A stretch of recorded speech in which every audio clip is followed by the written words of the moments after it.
Em nome do Pai, do Filho e do Espírito Santo. Amém. Estamos reunidos mais uma vez para ouvirmos a Deus através das leituras da liturgia de hoje, dessa quinta-feira, dia 20 de janeiro. Vamos já à primeira leitura, 1 Samuel 18, versículo 6. Ontem foi o dia glorioso em que Davi venceu Golias, aquele menino franzino, com uma pedra, derrotou o grande campeão das guerras, que era Golias. Isso angariou, junto a Saul, uma popularidade muito grande. Só que, com essa popularidade, as pessoas começaram a criar uma espécie de torcida pró-Davi e anti-Saul. E cantaram refrões que não agradaram nada a Saul, e aí a inveja assaltou o coração de Saul. Saul começou a ficar incomodado com o crescimento de Davi. Vamos à leitura então. A inveja de Saul e atentado a Davi. Quando Davi retornou do massacre dos filisteus, as mulheres de todas as cidades de Israel saíram ao encontro do rei Saul, dançando e cantando alegremente ao som de tamborins e símbolos. E enquanto dançavam, diziam em coro, atenção agora: Saul matou milhares, Davi dezenas de milhares. Saul ficou muito zangado com isso e não gostou nada do que diziam. Davi atribuíram dezenas de milhares, e a mim somente milhares, disse. Que falta ainda senão um reinado? E a partir daquele dia não olhava mais Davi com bons olhos. Agora o capítulo 19, versículo 1. Saul tem um filho chamado Jonatas, e esse Jonatas é amigo de Davi. Ao saber que o seu pai Saul queria matar Davi, ele tratou de proteger Davi e foi um anjo na vida de Davi, como nós vamos ver agora. Capítulo 19, versículo 1. Saul falou ao seu filho Jonatas e a todos os servos em matar Davi. Mas Jonatas, o filho de Saul, amava profundamente a Davi e preveniu-o, dizendo: Saul, meu pai, procura matar-te, portanto, toma cuidado amanhã cedo e fica oculto num esconderijo. Eu mesmo sairei em companhia de meu pai e no campo, onde estiveres escondido, e eu falarei de ti a meu pai, para ver o que há, e depois eu te avisarei. Então, Jonatas falou bem de Davi a Saul, seu pai, e acrescentou: Não faças mal algum ao teu servo Davi, pois ele nunca te ofendeu. Ao contrário, suas ações foram de grande proveito para ti. Arriscou sua vida ao matar aquele filisteu. O Senhor salvou grandiosamente todo Israel. Tu mesmo viste e te alegraste. Por que então pecarias derramando sangue inocente e mandando matar Davi sem motivo? Ao ouvir o que Jonatas dizia, Saul acalmou-se e jurou: Pela vida do Senhor, ele não será morto. Então Jonatas chamou Davi e contou-lhe tudo. Levou-o em seguida a Saul para que retomasse o seu lugar como antes. Palavra do Senhor, graças a Deus. Então veja só como que Deus colocou um anjo, o Jonatas, o filho de Saul, para convencer o pai de que o que Davi fazia era bom para ele. As vitórias nas guerras, o ter derrotado Golias, tudo aquilo foi bom para Israel, porque ele ia matar um sangue inocente. E aí, Saul faz o juramento de não matar Davi. No entanto, Saul já tem aqui, pelo que nós já lemos até agora, o costume de não cumprir juramentos a Deus, de não obedecer a Deus nem a profetas. No entanto, Davi foi reconduzido e vai servir a Saul. Então essa história, até Davi chegar a ser realmente rei, vai ter muitos desdobramentos, e eu quero que você acompanhe junto comigo essas leituras durante toda esta semana. Amanhã a gente vai continuar essa história, mas vamos ao salmo de hoje, porque esse salmo é um salmo de Davi, fala de alguém que está cercado de inimigos, mas que pede o socorro de Deus. E isso vai combinar também com o Evangelho, como nós vamos ver daqui a pouco. Então o salmo de hoje é o Salmo 55, 56.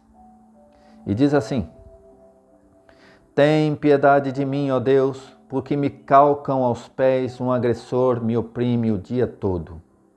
Meus inimigos têm se calcado aos pés o dia todo, pois são muitos os que combatem contra mim, ó Altíssimo. Agora versículo 9. Contaste os passos do meu peregrinar, guarda minhas lágrimas no teu odre. Acaso não estão elas no teu registro?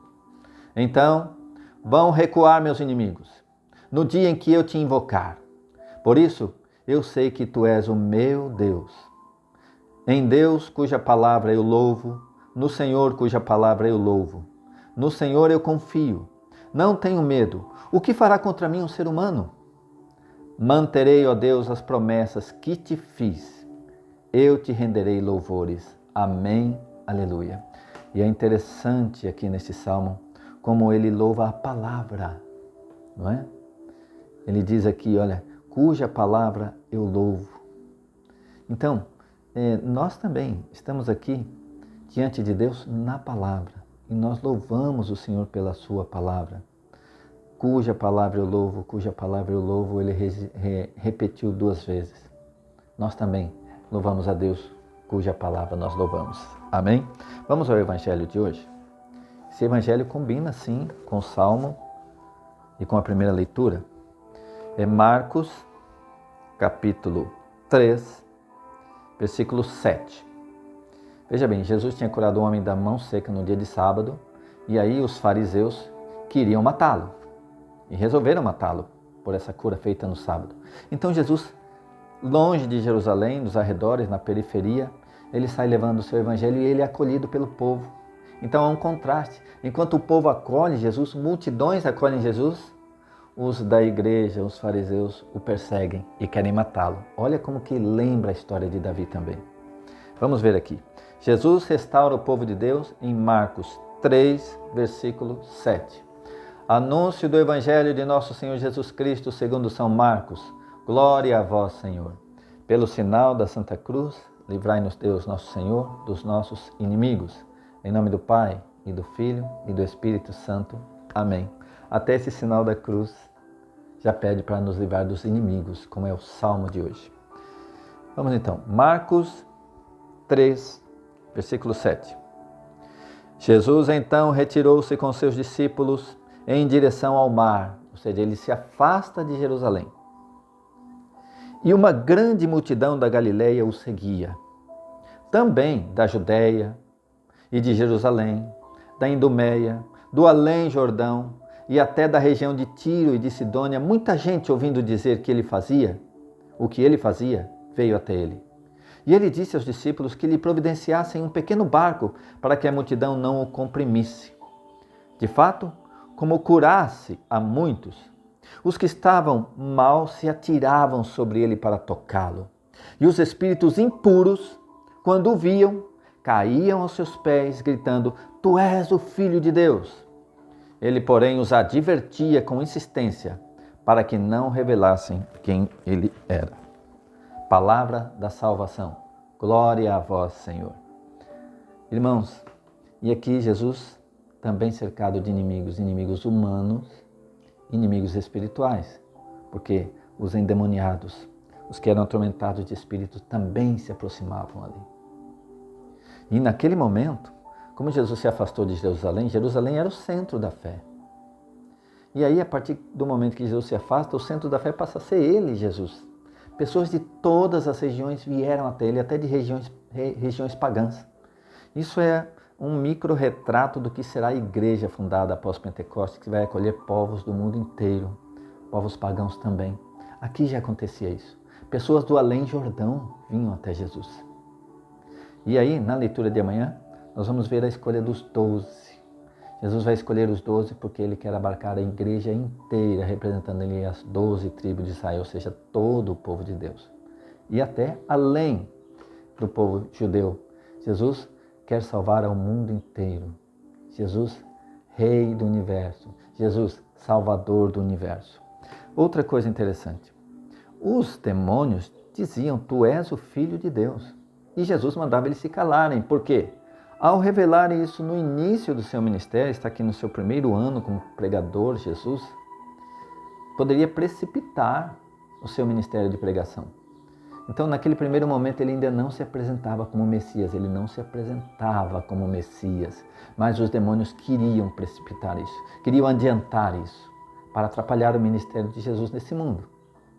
Outra questão é que os demônios sabem que ele é o Filho de Deus, acreditam. Tanto nos lembra que Tiago perguntou: você acredita em Deus? Fazes bem. Também os demônios creem e tremem.